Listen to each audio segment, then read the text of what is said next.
everyone. You're watching Medically Speaking, a special show which talks about health related topics, all and sundry.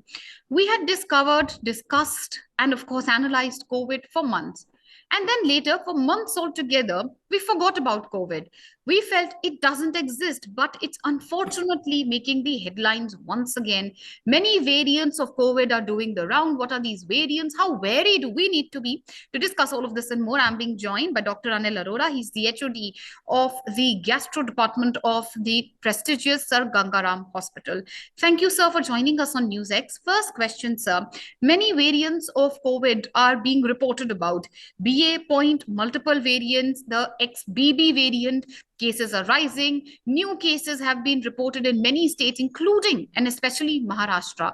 Tell us, first of all, about what these variants are. Help us understand in very simplified terms, sir. Thank you, Meenakshi, for having me on your show. First of all, as much as we think positively and wish that COVID has gone away, it always tried to pop up its ugly neck back into the circulation.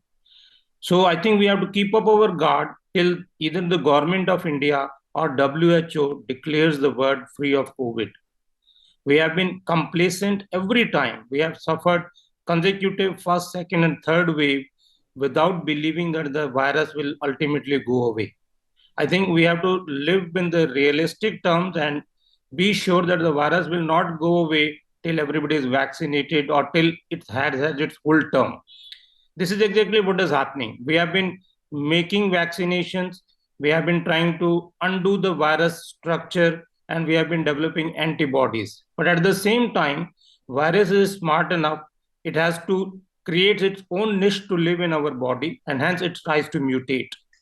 With increasing pressure of antibodies developed by the natural infection or by acquisition of the antibodies as have been developed by the various type of vaccination, there's a lot of immune pressure on the virus to die. Virus wants to live as much as you and me want to live, and hence it has a tendency to mutate. Mutation of the virus means it tries to change its physiochemical structure in such a way that the antibodies which tend to specifically look for a particular structure of the virus, which is called epitope or a particular antigen, once that is altered, the antibody will not recognize it. So it is a smart way on the part of the virus to mutate. That means to alter its physical and physiological structure so that it evades the immune response. And hence there is a series of development of new variants. Currently, the variant which is currently prevalent in India is BA5 variant. Now, after that, there have been subsequent sub-variant like BA 2.5, 2.75. Now, this BA 2.75 is supposed to be most dangerous. This is also called BF7 because it is highly transmissible. And as per the data from WHO and CDC, this is the virus which possibly will not be neutralized by the monoclonal antibodies which were so well used during the Delta wave. Right. One more question. So we don't know so much about, these new variants which are emerging. It's a season where cold, cough, fever, the manifestation of COVID are very common. Dengue cases were also being reported, after the rains. Do you not think that there can be some confusion in the mind of the people, whether it's COVID, whether it's, a normal fever, and they start mingling with others, which is what leads to increase in cases? How do we solve that issue, sir, first of all? Yeah, see, now we have a festive season. There will be intermixing of the large, swathes of the population because this is the best festival we have in our Hindi mythology. Diwali is something like, Christmas for the Western world. Everybody will be out on the street trying to celebrate one of the best festivals you have in India. Mask is already out because there is no fine on wearing the mask. Government of India is also not insisting on that.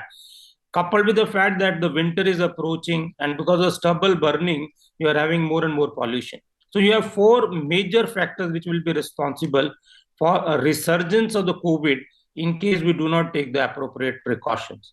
Yeah. Keeping in our mind that the virus has not gone away, that it still has a tendency to mutate and it still can attack us, especially those who are vulnerable at the extremes of age and those with the compromised immune system. We have to keep up our guard. The least we can do is, at least on our own end, without taking any instructions from the government of India or Delhi government, we must keep using mask till the virus is supposed to have been eradicated from the world, which will take quite a time. Till then, because there will be, as you very rightly said, so many other infections which will be mimicking the same symptoms as happens in the COVID, all respiratory tract infection, be it influenza, para-influenza, RSV virus, or even dengue or anything can present with sore throat and fever. You will have similar symptomatology, and there is no way clinically to distinguish between the two other than going for tests. Since these respiratory tract infections tend to spread by the aerosol routes and by the contaminated and polluted air, least we can do to ourselves and to our fellow citizens as responsible people is start wearing the mask whenever you go out. You say wearing of mask is very, very important. So one more question. These sub-variants which you mentioned, how are they different from the version of origin or the version of COVID, which was already prevalent in our country, sir? Yeah. The current, as I already mentioned, the currently available and the most prevalent strain is BA.5. Now you have subsequent sub-variants of this, which is BA 2.5, 2.75, and BA 2.7.5 is also called BF7. Now this has two more spike mutation as compared to the BA5 strain. That means it has a tendency to evade the component of the vaccination which have already been integrated in the previous vaccination antigenicity. So this is a virus which is more transmissible, and possibly it is likely not to be neutralized by the available cocktail monoclonal antibodies therapy. That is the two differences. Whether it is going to be more immunogenic or more pathogenic, we still do not have data because these are still the new raw viruses, and WHO still does not have a good authentic data to tell us that it is more pathogenic or more dangerous than the previously existing virus. But fact remains it is more transmissible. It has survived the impact and the effect of the vaccination, and it has a tendency to affect people who are at extremes of ages. Right, and it's immune evasive. That almost has been proved, and that's why it's spreading. So there are 18 cases of the XBB variant which have been reported in Maharashtra. Now, some may say the numbers are abysmally low. Why should I care? What would you say to those, sir? Yeah, if you look at the quantum of the cases and the number of cases in which the genetic testing has been done for the virus, that there is a sea of difference between the two. It may just be the tip of the iceberg. It is still possible that we may have far more mutants and more mutants which are existing and may also come in future. There is no way you can stop the virus till the virus has a tendency in its natural course of the events to come down and settle down for good.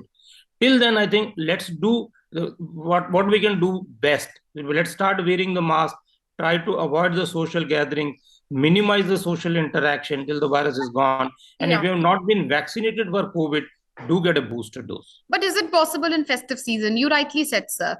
Diwali, a festival which all of us Indians celebrate with a lot of fervor.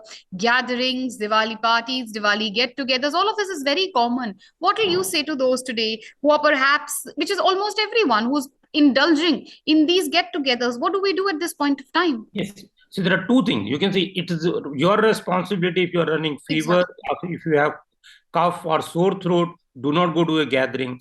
And whenever you go to a gathering, try to have the minimum number of the people at one point of time. You will have repeated gathering with smaller number. And then wearing a mask is something which is left to your own self. You do not need orders from the government of India or Delhi government. That is a responsibility of your own self as well as your contribution to the citizenry of India. So that is the least you can do. But sir, the health minister held a review meeting, and that was attended by top officials from the health secretary to the ICMR chief, Niti Aayog, members as well. We all issued an advisory asking people exactly what you just said. But do you think it's time that the government mandates the wearing of a mask? Because unfortunately, till something is enforced by law, people don't really follow. Yeah. Even if you look at the trajectory of the fines, Meenakshi, in Delhi over a period of time, there is a limit to which the government can run after you for even imposing the basic laws of civility and discipline. That is something which has to come from within. So unless you suffer, you will never understand the impact of it. So why do you need to burn your fingers to be affected with the virus with fatality and morbidity rather than understanding the basic tenets of civility?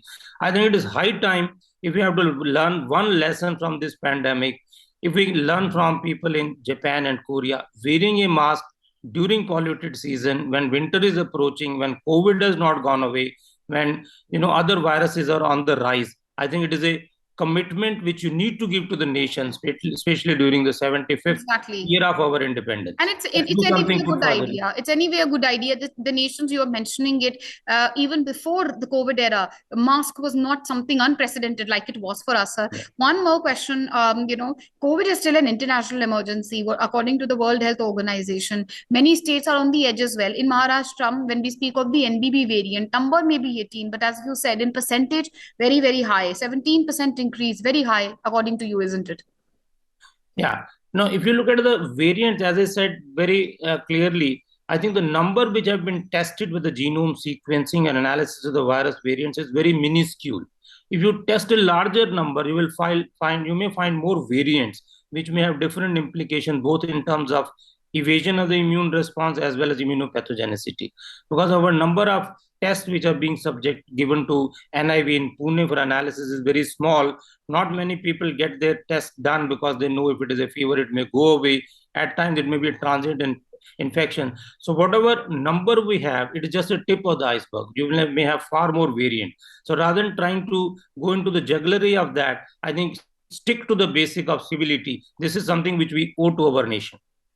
All right. Very, very important points you're making, sir. For now, thank you for joining us on NewsX. And I hope that people watching are listening to you very carefully and follow the precautions you're suggesting, especially in this festive season. Thank you for joining us, sir. Thank you.